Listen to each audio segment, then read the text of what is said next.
Alright, good morning, YouTube. Somebody had asked about seeing some more of the car, so I thought I'd go over a history of it. So, I bought the car back in spring of 2013, and it was built by a gentleman named Nick Orr, and it was essentially just a rebodied 4th gen Camaro. It had a stock LS1 and a 4L60E and 10 bolt from a 98 Camaro.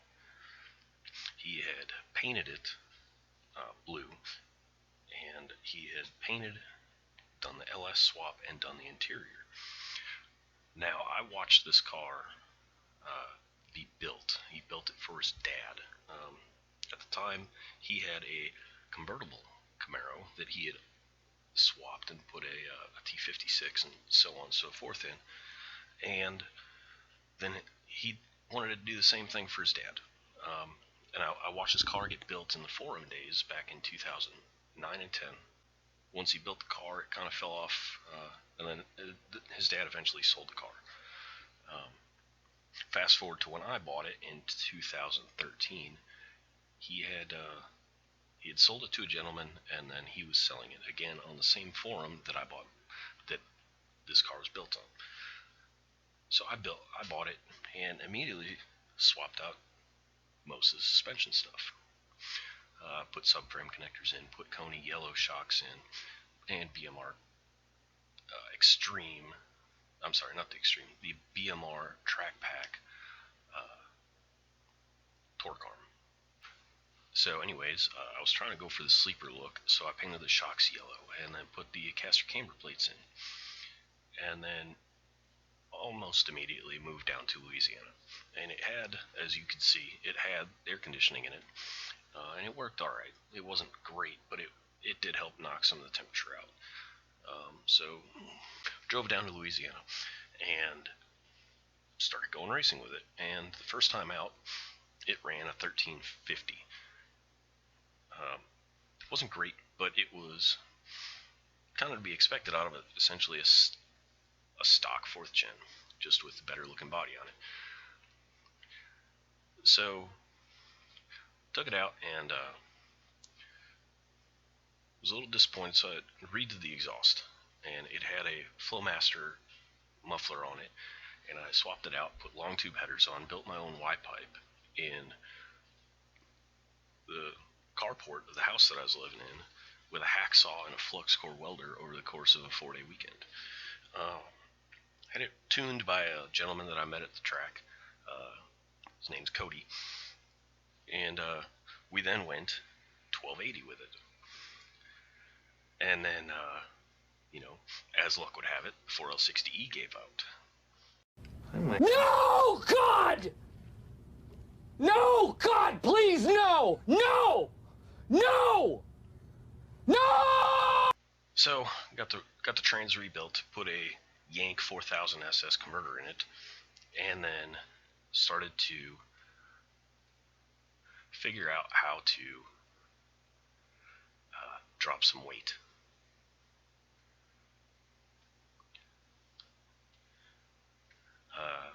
With the weight loss and the converter change, we went down to a 12-1. And here you can see some of the weight loss things that I did. Now, I took this a little bit farther than a lot of people did, but I looked at any piece of metal in the car that wasn't structural, or where could I take weight out of. So the doors got it, the speaker mounts got drilled. You name it, it got drilled. Now I'm trying to go pretty quickly because I've had this car since 2013. So if I go too in depth, this video will be an hour and a half long and nobody's going to watch it. So anyways, I'd gone overseas for work again, which is where I was when I bought it in 2013. Went overseas for a while, did some work, and came home and had a different house in Louisiana. Now I had a garage instead of a carport, which was pretty awesome. The car was filthy after sitting in storage for about 9 months, and I happened to see uh, this youth group doing a car wash at the AutoZone. So, I came in, I gave them a couple bucks, and they washed all the crap off the car. And I took out the air conditioning, loaded the car up on a trailer, and headed out to Maryland, where I had my friend Matt Walter weld in a 6-point roll bar. Got the roll bar from S&W Race Cars. There you can see right here. Like I said, if it could stand to lose some weight, it got drilled. So you can see it right there. The mounts for the speakers got it. One of the other things that was done with the interior, it was either by Nick or by the gentleman that I bought it from. The car had 4th gen, I think, Firebird seats, but they're pretty good. You can see right there, had a kind of crappy, poorly done 4th gen, or not 4th gen, but fuel tank trap door. We'll come back to that in a little bit.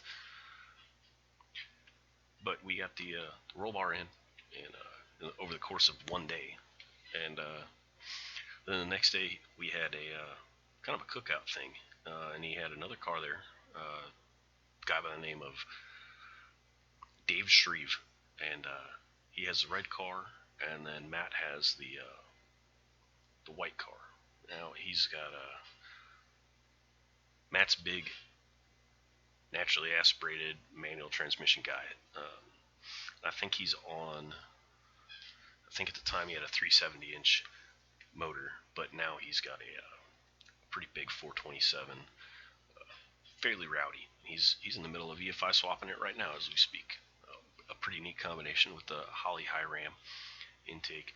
I think he's got 80-pound injectors in the runners, but he's also going to do a pair of 4150 throttle body style, or throttle body injection style throttle bodies on the top. He's planning on running 20% of the motor's fueling at wide open throttle from the carburetor looking throttle bodies, and that's to get the fuel cooling, or the intake charge cooling from the like you'd get in a carburetor, but the fuel control of the port injection. It's a pretty neat project. I'm excited to see that happen. Another reason why I went out to Maryland is I'd bought these wheels and tires from Matt, and if you've ever shipped wheels and tires, it's pretty expensive to ship. So this was kind of a 2-in-1 deal. Brought the car home, took the front end off, and had boxes and boxes of parts that I'd bought while I was overseas. So anyways, took apart the LS1 and just immediately started swapping it over to the next version of the build, which was a stock bottom end LS1, same 60E that had gotten built. Now when I'd gotten it built, I dropped the car off, said make it hold 600, and we're going to go from there. So I had Advanced Inductions do a CNC package on these 799 truck heads. Those heads are still in the car today. Put a Brian Tooley LS1 Stage 4 camshaft in the car, and immediately started swapping out all the way back in. Now, at the time, I was planning on running nitrous, and you'll see the nitrous come in here in a little bit.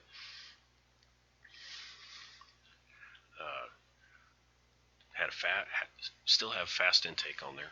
It's still in there. It's no longer gray. And over the course of a few months, proceeded to throw it all in. Now here you can see that Y pipe that I had made. It's not the prettiest thing in the world, but it worked, and it worked pretty well. It cleared everything very, very well. Here we've got the 9-inch from Mosier. It's got a 370 gear in it, a wave track differential, and 35 spline axles, and the Willwood brake kit, as you see there. Got it all in place, and then threw it underneath the car. I'd also picked up this little gauge pod here, and toss some gauges in it. One of which I wanted to see was the transmission temperature and my wideband that I had in the car from when Cody originally tuned the car. Painted the roll bar up with I think it's VHT chassis and roll bar paint. Anyways, bought the nitrous used from a friend named Andrew, and threw pretty much his entire kit into my car. Again, as you can see, if it wasn't structural, it got drilled. Now that little piece of metal there does nothing other than to hold the carpet up. So I believe it's got a few more holes in it now. Doesn't provide anything to the structure of the car, just it's there. And kind of like you can see, there's the interior fit pretty well around the roll bar. So we're just gonna get going.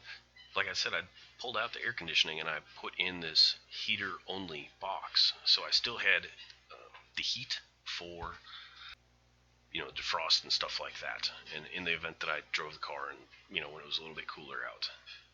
So anyways, how it is when you're on a stock computer, you have a bunch of freaking boxes everywhere. I had MSD window switch and Lingenfelter timing box in there. So the car out going, and then we went to Evadale Racetrack again, and the car went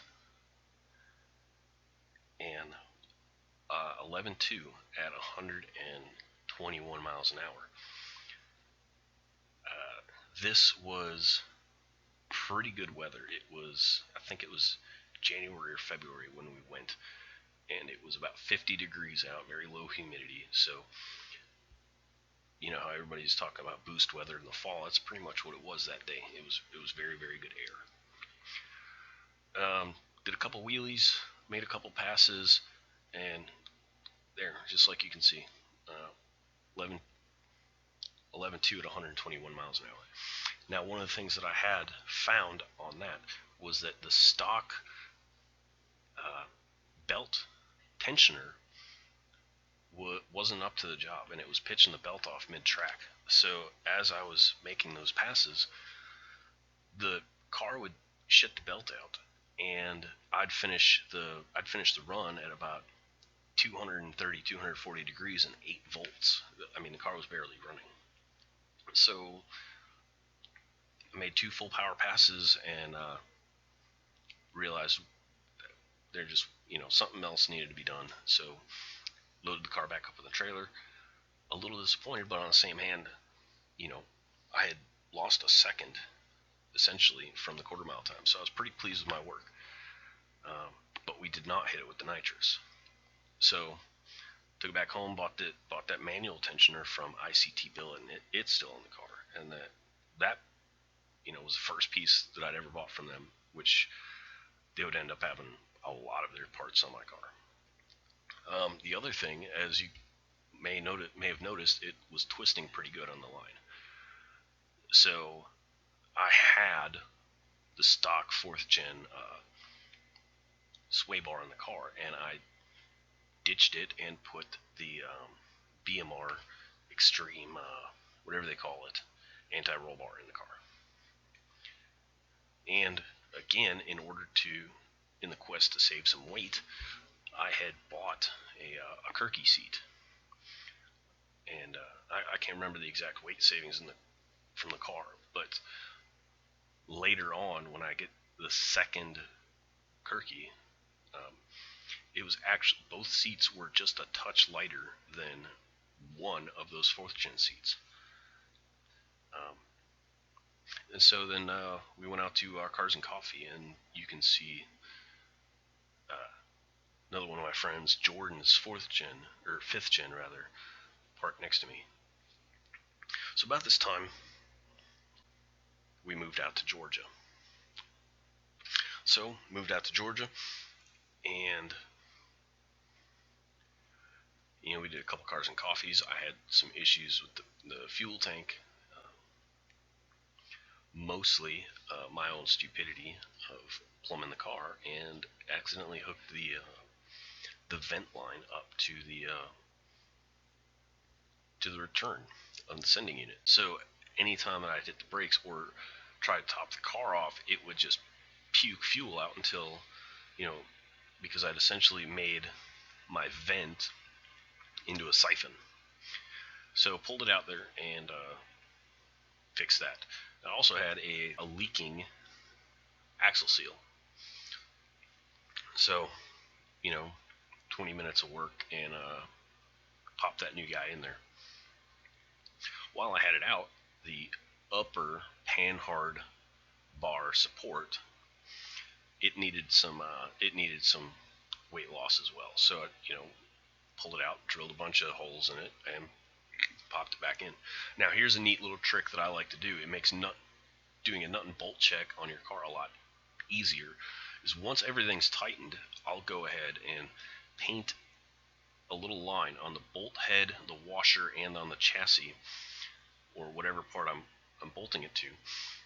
And then as you're doing your periodic nut and bolt checks, it's really, really easy to see when you have a bolt that's backing out.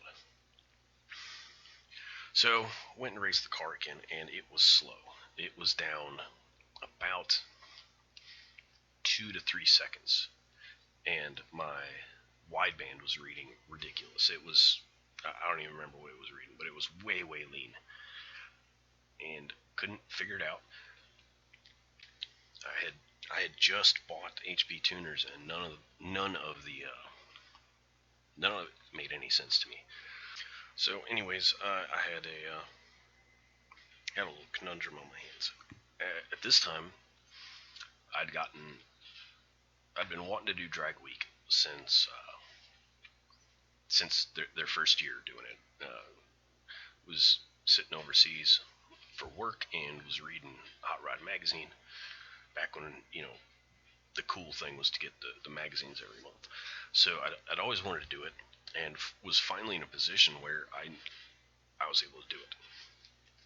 So I go ahead and get a matching Kirky seat and threw it in the car so that I'd have a spot for my co-pilot to sit, and it fit pretty well. Worked out great. So another thing is, with Drag Week, you have to bring everything that you want on the road with you. Now, some people will do this by just cramming their car full of crap. Other guys pull a trailer. I was on the camp of pulling a trailer, and I had seen this done from a few other people. My friend Tyler Sandow, who works for Motion. He didn't at the time that I bought this, but he works there now. Matt Walter, again, he used his parachute mount as a trailer hitch. So this seemed like a great idea for me, and it ended up working out well. So I took off the rear bumper of the car, not plastic bumper cover, but the actual steel bumper, and this parachute mount, it comes in around half the weight that the stock bumper comes in at. And you can't say enough good stuff about Motion. This thing bolted in better than the stock bumper. I mean, it fit perfect. So we get the parachute mount bolted in, drill a hole for the bumper, or in the bumper for the parachute mount to pass through, and then I start off making my trailer hitch. Now I went and picked up just a regular receiver hitch from Walmart, chopped the square tube off, and then drilled a hole down the middle of it that matched the OD of the parachute mount. I believe it was 1.5 inch thick, and I believe I used 1/4 inch wall thick, and again mocked it up in there, threw it in my grill, just baked that dude for, I don't know, about an hour, and then cranked up my MIG welder as high as it would go, and just burned that joker in. And there you can see it's mounted in the car, and it worked out flawlessly. Uh, I'd also come across a deal. Matt Walter put together this thing with PA Racing for a group purchase for, this is about Thanksgiving time frame. So ended up swapping out the engine cross member and control arms, front A arms, for mild steel. Now this was on the more budget end of what they offer. They offer some really, really nice parts, and you can get them custom powder coated, but the default's black. You can get the rod ends for the control arms instead of poly bushings like I have. You can get a chromoly. You can, and also with a control arm, or not control arm, with coilover mounts for the control arms to drop some even more weight. Then there's your upper spring purchase. So that wasn't quite what I was looking to do at the time, both for budget and the class that I was looking at competing in Drag Week, which says no front coilovers. So that's what I did, and I don't remember the weight savings, but it was somewhere in 40, 50 pounds that I lost doing that. So, all right. So, in prepping the car for Drag Week, I needed to get an actual SFI certed damper from, to replace the stock one. So this is a damper from ATI. I believe it's 10% underdriven. I bought it used, but it worked out pretty well. And coincidentally enough, even with the 10% underdrive, the belt was I was still able to reuse that same belt.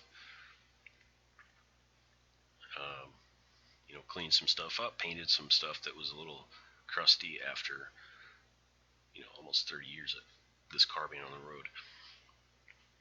And then, put it all back in place. Again, with the weight savings, if it could be drilled, it got drilled. So the alternator brackets there got done. Some people might say, is it worth it to drill out aluminum? It's not like you're gaining a whole lot. That's debatable. Ounces equal pounds, and pounds, in my profession, pounds equal pain. In race cars, pounds means you go slower, and your car has to work harder, and your fuel mileage sucks. So every little bit helps. Again, every little bit helps. We cut down the license plate bracket. So again, back to the problems that I was having about the car running slow and it running really lean. Took off the intake manifold. The great part about the Fast is it's all modular, and it's really, really easy to clean. So I threw it in the dishwasher, and it came out pretty clean. I re-O-ringed the injectors and took off the nitrous, because if I left the nitrous on, it would put me in the power adder class. And those gentlemen, that's basically an 850 index. So I would have had to have sprayed, basically 3 seconds off my quarter mile time. Or if I took the plate off, I could compete in the naturally aspirated class. And Jason Tabscott's got that locked down. But I would be able to finish pretty well. And at the time, the guy that had placed 5th in that class was running the same time as I was. So that's what we decided to do. Took the nitrous off, and I'd been wanting to go turbo anyways, but that's coming later. So got the car out after doing all that, and started driving around, and I started tuning it. I bought some videos, some how-to stuff, and just started messing around with it, and was able to figure my way around, and started getting somewhere. And by taking the nitrous plate off, I fixed a huge vacuum leak that we didn't even know about. Moving onward, the exhaust had a bunch of little pinhole leaks in it that was also throwing off the wideband. So I went and cleaned up everything and welded up every single pinhole that was in that Y pipe. Fixed all those up and started making some headway. I'd also rerouted my fuel line. The fuel line had previously run up the trans tunnel. That's not SFI or not NHRA compliant. It says it has to be out of the drivetrain area. So I ran it along the subframe connector into the subframe and then out in the brake booster area. Again, you can see how well that exhaust fit. The lowest spot is that cutout, and that's 3.5-inch exhaust that I had on the car at the time. And it's a little bit difficult to make bigger exhausts like that fit on these cars, but if the ground clearance is great. So anyways, tuning the car a little bit, and then on my way to work, the fuel pump died. So pulled out the center unit, swapped fuel pump with the exact same pump, another Walboro 255 pump, and then went back on about tuning and getting this thing right. I'd made a trip to the racetrack, and all my power is back. So, life's great again. This trailer popped up in Facebook Marketplace for pretty cheap, and so I snatched it up and immediately took all that old rotted plywood off, replaced it, sandblasted the whole thing, and then shot primer and paint. And I picked black tractor paint for this because this thing was going to sit outside, and it just made sense to me. Picked up some plywood from Lowe's or whatever, and used like deck stain to help protect it, because I knew that it's going to sit outside. The plywood wasn't going to last forever, but it would last longer than if I left it raw. So, completely rebuilt this trailer, put new lights on it, replaced the tires, the wheels and tires, with some bigger stuff to get the bearing speed down as we're going on the road. Got it registered with the little VIN tag as a homemade trailer. Replaced the hitch, and ended up eventually adding a trailer leg to it. And then there's a retarded dog in the trailer. Decided to try it out, see how it towed. It towed fine behind my pickup truck, but that doesn't matter. I wasn't taking the truck on drag week. So took it out, and it drove pretty well. Again, in the quest to save some weight, I decided I was going to ditch the CD player that I never really liked. It's actually living on. A friend of mine, Matt, I think his name's Matt Myers, bought that CD player for like $5. And I picked up this digital only radio. It'll do Bluetooth or iPod or whatever. That's it. No CD player. So the whole radio weighs like 2 pounds. So, pump gas hero, driving around tuning it almost every day, and then got the tune like perfect, or pretty close to it. And so, all right. So, side note, everybody says, "Oh, Kirkey's blah blah blah blah." Whatever, man. Look, this is my daughter. We're driving around to Cars and Coffee or something like that. She rides around it just fine. In fact, she fell asleep later that day in the Kirkey seats. So if a 13-year-old girl can ride around, then, whatever, you can too. So like I said, took it out to the track. I have my old drag radials in the car. Found out the power is back. It was pretty hot, pretty humid, and I'd taken a little bit of ignition out. A couple degrees, I think 2-3 degrees. My power's back, essentially. I'd gone 11.2 earlier, so half second-ish slower. But, it's a lot better than mid-14s is what it was when I had the dying fuel pump. running around doing some parts in it, and then alright, so I had decided that I did not like the math, and I'd switched the car completely over to speed density, and you know, there's no more power steering pump.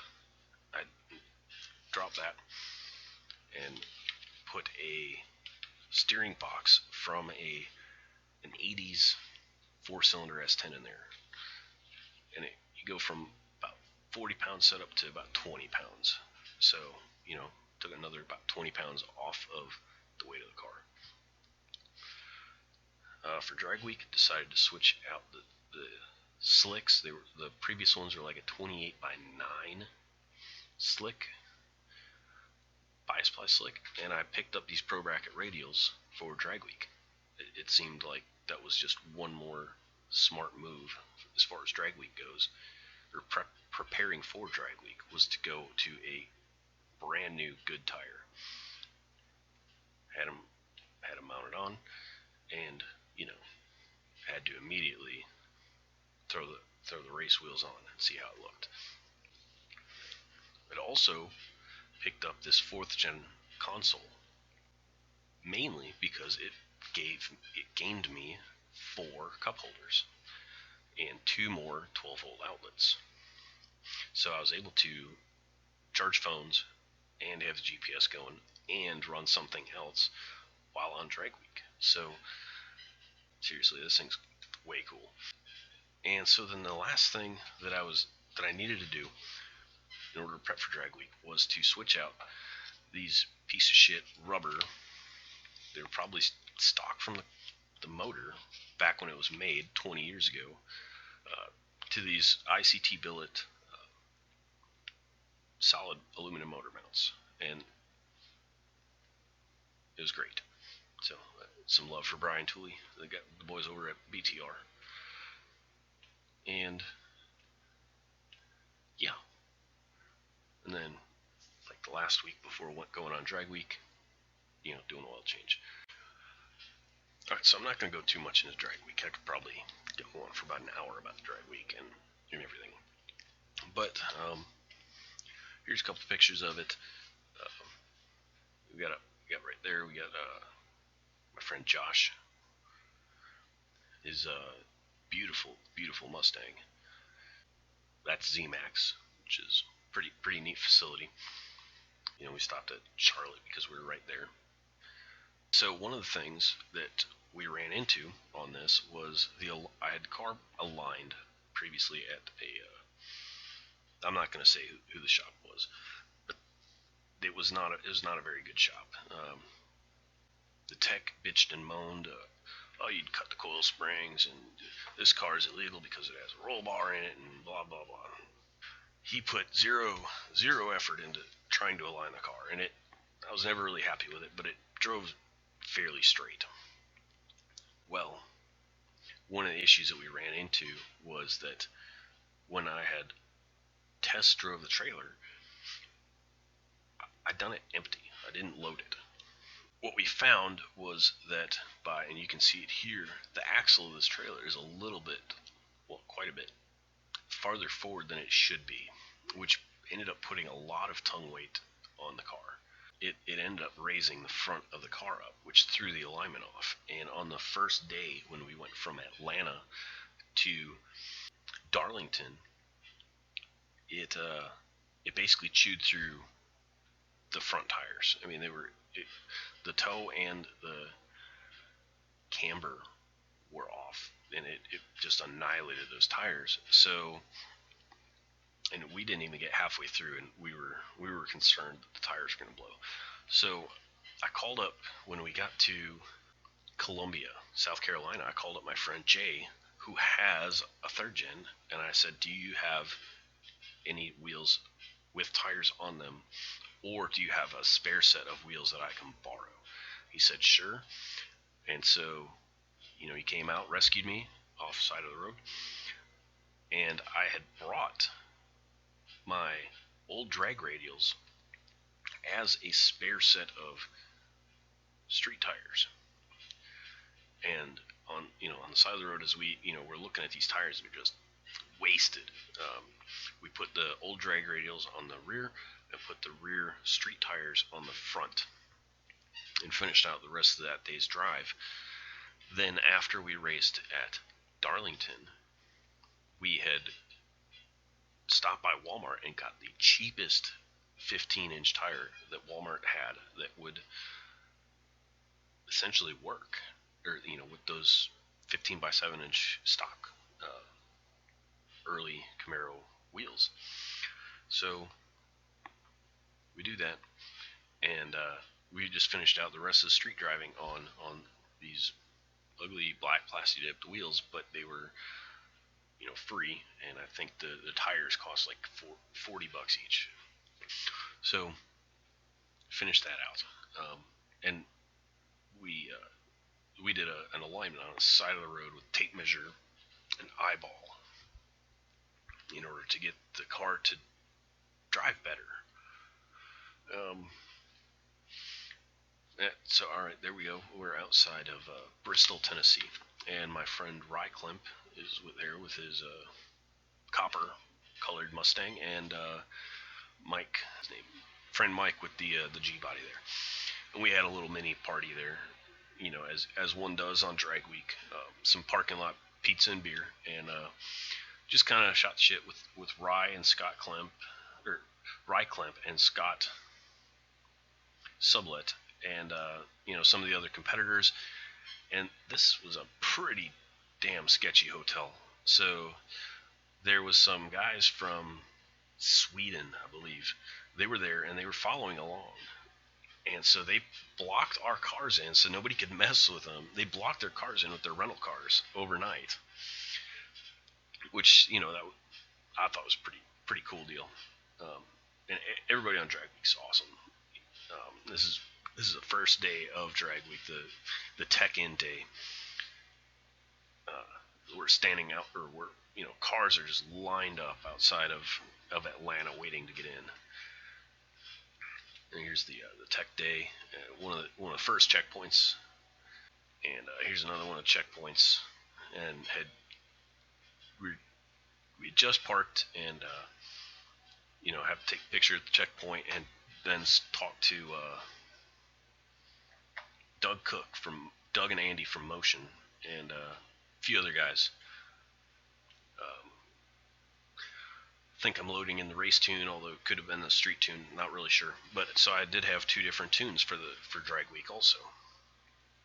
I had a street tune, which I had pulled some timing out of a few spots, and also for the different size wheels and tires. So if you've watched the 1320 video from day one, you may recognize this gas station is right outside of Atlanta, and there we are, and Bailey is right down on the end, and 1320 dudes came through like a minute after I left. And that seemed to be the case for every single bit of the drive from that year, as we had just missed the 1320 dudes. And then the last checkpoint on Thursday before we hit the hotel and wrapped it up. You got your celebratory beer at the end after making a pass and completing it and being done. And we've got some action shots from the live stream of Drag Week. Can't say enough about Mark Walter and Joanne Walter and that whole crew over at Motor Mania. They did an awesome job covering that event. Great people too.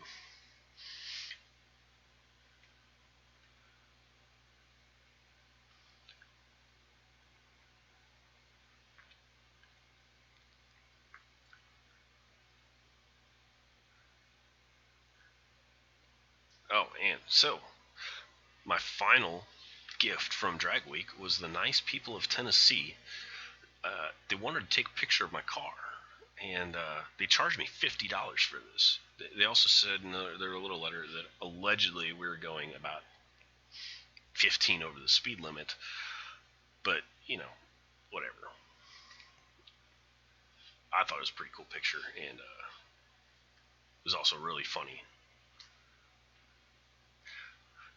So this I think his name is Dominic. He was working for 1320. He shot this picture of the car. It's probably one of my favorite pictures of the car. Okay, so went to drag week, knocked that out, but the plan was always to go turbo after completing drag week. So picked up the 80 millimeter kit, Denma kit from VS Racing. Now this thing was pretty awesome. Came with everything you could possibly need other than the hot side.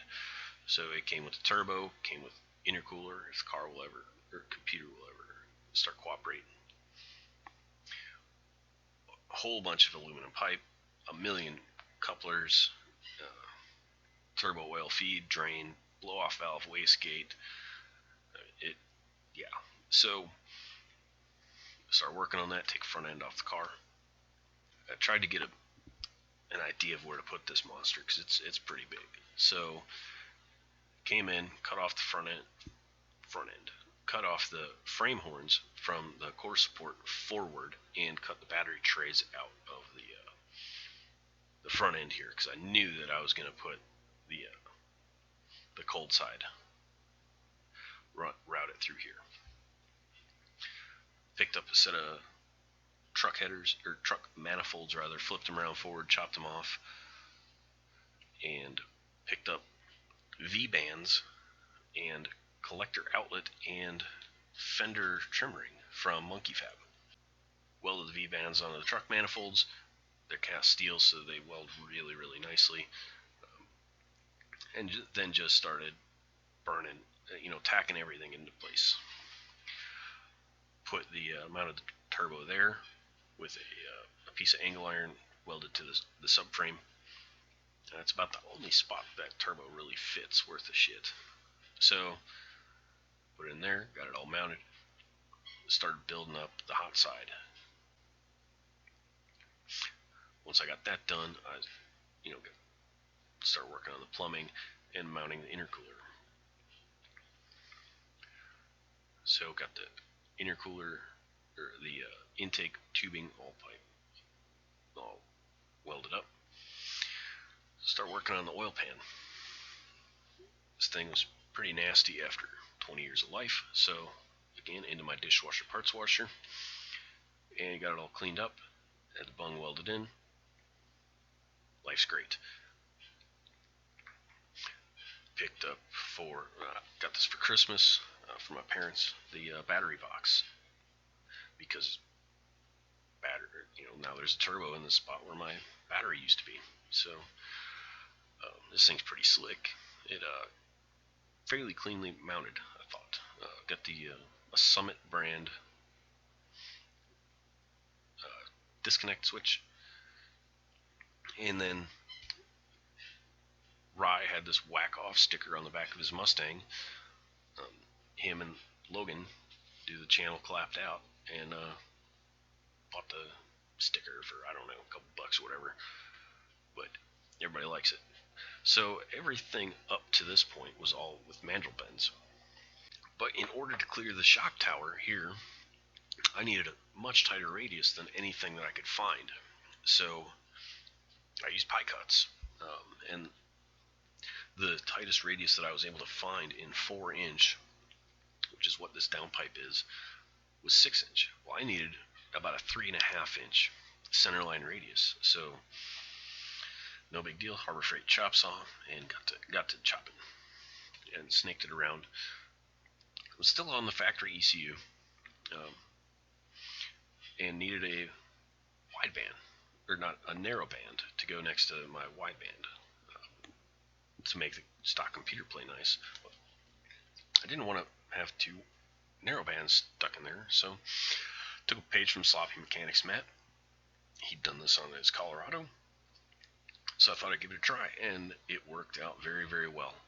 Basically just match up the 4 wires in there, white, gray, and black. Just match them up, crimped them together, and wrap the whole thing in heat shrink and electrical tape, and it worked out well. So again, got it all Mounted up. Now, when I had built this whole kit, I was a dumbass and didn't leave the fans, the LS1 fans in place, and they don't fit anymore. So, picked up this guy, and it did all right. I ended up adding a second one in front of the radiator on over in this area from a Dodge Neon. Just wired them both together, and they did all right. They kept the car mostly cool, but it wasn't perfect. So, ran the steam line into the upper radiator hose, adapter from Jags that run, as in Jaguars, not Jags the parts store. And I had gotten rid of the rest of the air conditioning stuff, since now there's a downpipe where the heater box used to be. So put this plate in place, attached the catch can and that power distribution block to it.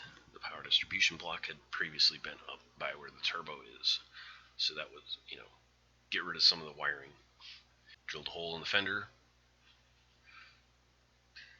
and good to go. A car doesn't have a transmission at this point. I had sold the 4L60E. It might have lived for a little bit, but I knew I wanted to go to a Turbo 400, and I had come across a deal with to where I got my 400 with brake and reverse manual valve body. So I got that, tossed it in, and also had Dusty from PTC spec me a custom torque converter, and it worked. It's worked out great. So got that all in there. Hurst quarter stick shifter, and got to getting. Got the car all plumbed up. I'd run the transcooler lines previously on top of the subframe. Now, this time around, I wanted to keep them away from the heat, so I ran them through the crossman, or through the subframe, and ran them into this transcooler. Same one that I had before. Hot wired straight to battery power, so even with the car off, I can run the trans fan, and it helps keep the thing cool. I've gotten a drive shaft, aluminum drive shaft from PTC. This thing's amazing, since you can't, the output yoke of a 60E and a 400 are completely different, and the transmissions are different lengths, so I needed a new drive shaft. So there we go, got the car running, driving, took it to work a few times, took it to Cars and Coffee a few times. And another complaint that I had was with the headlights. The seal beams, I'd replaced them, they were never that great, they weren't very bright. Yeah, I'd be driving around trying to see in the middle of the night, especially at drag week when you're in the middle of nowhere half the damn time. So I picked up a set of Brodozer LED headlights, and then the clear turn signal lights. So thought that was pretty great. I learned this trick from the Real Street guys with the Nerf football. They're trying to keep rain out of their hood exit on the Supra at drag week, because we decided to do drag week in hurricane area. So, but that's how I keep the water out of the exhaust while I'm washing it. That's about it. I mean, life's pretty good, and even with the battery in the trunk, I can still go and get groceries. Just driving around a little bit to work. Things are great. Now, up till now, I hadn't addressed the fuel at all. I just wanted to get the thing driving around on my turbo while I saved up money to get the fuel system done. So I was still on the 255 pump, stock LS1 rails. So, anyways, moving on to the fuel system, I picked up some Chinese fuel rails, Magna Fuel, pump, filter, Racetronics hot wire kit, a Walbro 525 or the Hellcat pump, and decided to run a Dash 8 feed and use my old Dash 6 as the return. So I mounted with the the ICT billet high mount alternator kit, I wasn't able to mount the regulator to the fuel rails like some people have done. I also couldn't use the Motion Raceworks regulator mount to go onto either of the cylinder heads. It didn't fit, or it would be way too close to all this heat over here. So that's what we're doing.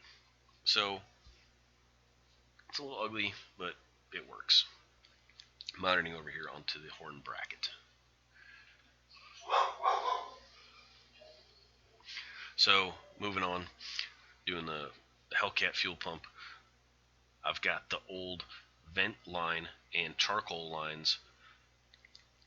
canister lines rather, teed together with a small, like, kind of breather you'd put on a lawnmower or your PCV line or whatever. I use these hardline adapters to AN fittings. 525 pump fits in there pretty well, just needs a little bit of modification. And then I have a PTFE hose, submersible hose, to go from the pump to the sending unit because I knew that I wanted to run E85 at some point down the line. In trying to fix this fuel trapdoor debacle that was going on back here, I'd gone to the junkyard, found another Camaro, I believe it was Camaro. Somebody got upset because I cut up a Purple Haze car, but whatever. Car was in the junkyard, you weren't going to touch it anyways. Welded that all in, and then put this Kiesler, I think his name, Kaiser, access panel in there. And a thing where it is awesome.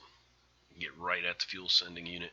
I can take the whole thing out without having to drop the tank at all, which is perfect for a drag week car because when you need to change the pump, it's going to be in the middle of fucking nowhere at midnight on the side of the road that has no shoulder for you to pull off of.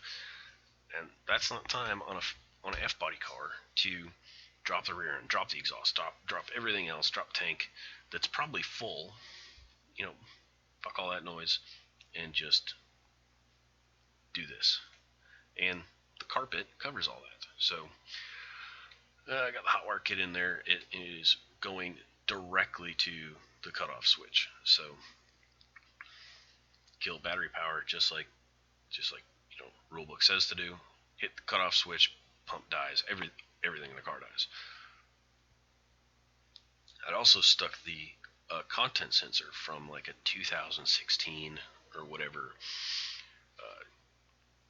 Chevy truck right on the regulator. So car is now flex fuel. And again, just like before, I'd run the feed and the return along subframe connector into the car, or into the subframe, and then out through the subframe. Gone to Cars and Coffee a few times. They got a pretty good photographer over there, and so on and so forth. The car had died once or twice and needed to be jumped off, and the battery on my truck actually died. So it was a pain in the butt to get the car close enough for my jumper cables to reach, and open the hatch, and open the battery cover, and all that, whatever. So I decided to put these terminals on the bumper cover. Somebody gave me a hard time. Oh, nice bracket car. Fuck off, man. This makes jumping the car a lot easier, or keeping it charged, or whatever the case is. It takes a 5-minute job and turns it down to a 15-second job. So whatever, dude. Hellcat fuel pump shows it's a little bit bigger than a 255, but it's not unreasonable. Okay, so after getting the fuel done, that pretty much wrapped up version 4, as we'll call it, of the car. And now we're on to V5, or what the car is right now as we speak. So I started having problems with the shifter mounted trans brake button, and never really liked it there anyways. So I picked up this wheel from my friends over at Motion, Doug, Andy, Tyler Sandow, and Brock works at phones over there. Not sponsored, just friends and like their business. So picked up this wheel and one of their cool, steering wheel bracket button mount deals. Got it in there, got it on the car, and life was great. So about the same time, I decided to jump and grab a Terminator X and Holley Pro Dash.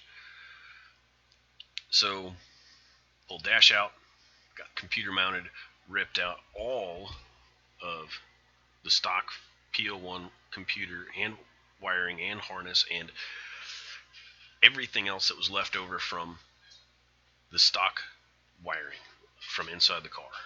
VATs, everything. The only thing left of the original wiring in the car is the headlights, the wipers, and the radio. That's it.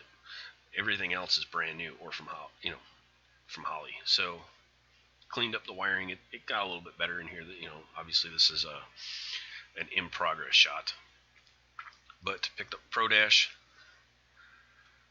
stuck it in there, and then mounted it. I used a piece of ABS plastic from Amazon.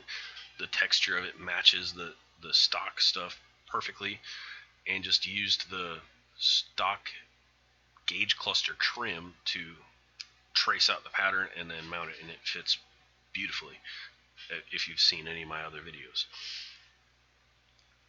So got the screen mounted, got it working, and then my friend Steve from Chicago gave me his non-tilt column. So he sent it down here. I got it mounted up. It saves 5 pounds over the the tilt column. So got that all mounted out. Oh, and it's got the quick disconnect SFI deal to make getting in and out of the car just a little bit easier. Got the car running on Holley EFI, turned it around in the garage, pulled it out of the garage, flipped it around in the driveway, backed it in, and decided that the LS1 was going to come out. Now I'd made up this deal that with a friend of mine that we would trade my LS1 short block for his 5.3 short block. So LS1 came out and stripped off the accessories, and then picked up, drove over to Atlanta, picked up the 5.3 that's in the car right now. Then went and painted the engine, heads, covers, everything in the America, Freedom, Bald Eagles, and whatever paint job that you've seen the car in. I also had a set of 5.3 Gen 4, better rods and pistons.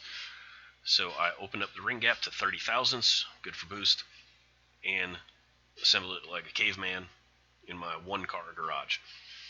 Threw it back together, and I pulled the cams out of the LS1 and picked up the tried and true Brian Tooley Turbo Stage 2 cam. Popped it in there, got the motor together, and got it all good to go. About this time, I had an accident and actually amputated about half an inch of my finger. So progress got pretty slow for a while, and as I was recovering, but 15 minutes a day makes projects work. So I got the 5.3 in, decided to step up the safety game a little bit, picked up a transmission catch can, which just connects right to the vent line of the transmission, comes out of the little top, and put on a transmission blanket. I've also, at this time, I pulled off the intake was never really on the car. It was just sitting in there, off the 5.3. Painted it like you guys all like, with the stars and stripes, and thing's pretty slick looking, if I say so. It's not perfect, right? And then got overspray and got some shitty tape edges, but whatever. I also decided to move the radiator and the whole core support forward and down so that I could put the LS1 fans back in. I made up my own little holder deal. I'm not super thrilled with the way that the core support looks right now, but that's probably going to get cut out for a piece of square tube over this next winter. Got it all mounted in there. I also added a second transmission cooler. You can see it in these last two pictures. So one of the concerns that we had on Drag Week in 2018, I forgot to mention before, I averaged an 11.4 at the over 5 days of racing at the 4 different tracks, and I finished 5th in street race small block naturally aspirated, which pretty proud of that. But anyways, moving on.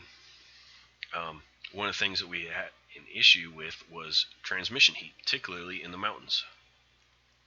So decided to add a second cooler, and I plumbed this.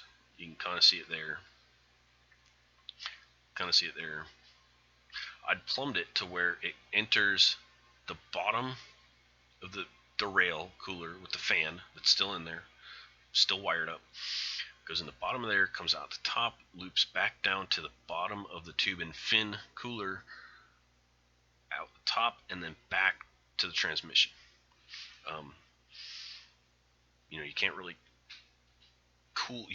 overcool transmission fluid.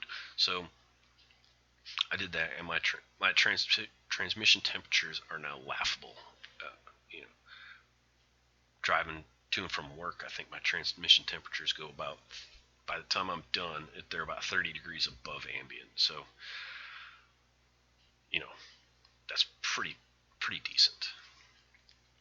So, got it back in and running, the 5.3 in there. And so anyways, I had sold my hood. Sold the hood. I had ordered a VFN flat hood from through a dealer, and I had a set of the track spec style vents going on, but the whole world decided to end over this bullshit beer flu, so I didn't get my hood for a few extra weeks on top of everything else. So I rode around kind of Crusher Camaro like with no hood for a few weeks. Switched out the rear lower control arms again. The previous ones were from Founders. They were poly roto joint deal. Was never super thrilled with them. Decided to snatch up this set of rod end arms from BMR Racing, and they're awesome. Also decided to pick up another set of street lights for my street tires because I was tired of the mismatching wheels. And one of the things that slowed us down on Drag Week between turning the car over from street to race was we were changing all 4 wheels and tires. After Drag Week, I picked up the new front tires. They're a radial instead of the bias plies that I had. And the thought process is that if we only switch out the rear tires, that saves a few minutes to do. Got a decent set of street tires from Mickey Thompson, and have at it. So the car looks great on its new rear wheels. Driving around, like it a lot, and the dog approves. Picked up another pair of the buttons for motion. Now that I had gone to Terminator X, and I could do essentially a bump box function with the ECU. So I have brake over here, bump over here, and now this is my horn because I don't have a horn button in the steering column anymore. So if you've watched my other videos, same wiring from Rye, and it worked out great. So recently, since my last video of the car, my hood came in. So stock hood from flat hood from VFN, it fits pretty good. Here's the vents that I had gotten. They're not track spec, but they're similar. They came raw, so I had them powder coated at this place that I had all my stuff powder coated at, since I was already having stuff done. Traced out the outline, cut the holes, primed it, test fit, primed, painted, flat black, cleared it, mounted all the riveted the vents in place, and I got it going. So, that's pretty much how it looks now. Um, it the vents do a really good job of getting the heat out. I'd had the hinges powder coated, and yeah, so that's basically how the car is sitting right now. This dash you guys all like, Motion Raceworks hat, and I'd put a Mac valve for the boost controller in the car. So that's pretty much it. If you guys are still watching, thanks.